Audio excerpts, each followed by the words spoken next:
I'm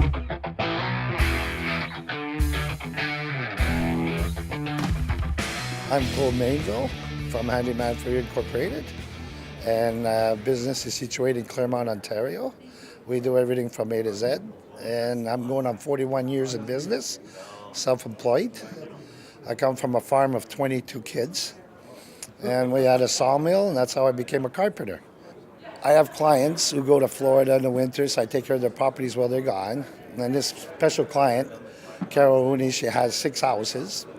So one toilet plugged in one of the apartments. So I had a phone call. I unplugged the toilet.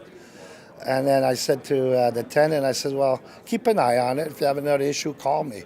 So a week later, she calls me and the toilet plugged again. I figured there was something in there, but I couldn't figure out what it was. I thought it was a child's toy because I asked the tenant, are you sure your children didn't put toys? Sometimes kids do that. Or are you throwing food down your toilet? He says, no, Claude, none of that. I says, well, I have to pull your toilet out.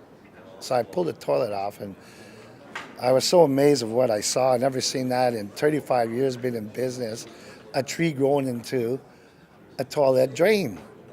And that root was 8 feet long. And we actually thought it was a snake, a body of a snake.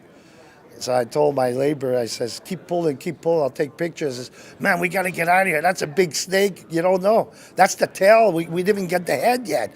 He drops it and he runs out. We couldn't figure out it was a tree root.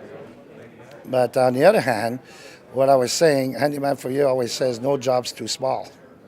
By unplugging that toilet, we ended up having to break all the concrete, change all the sewer lines, try to find where the root penetrated. It actually penetrated on the front of the house through the foundation, came in underneath the concrete slab, found its way to the toilet flange, and then it made its way underneath the wax seal that we put to seal the toilet in place, and then it grew into the sewer line.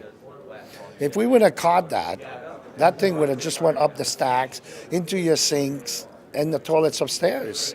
It was an incredible situation we never encountered before. But I'm so proud that I fixed the problem. The owners are happy. The tenant is happy. So it's always a challenge when you're a handyman.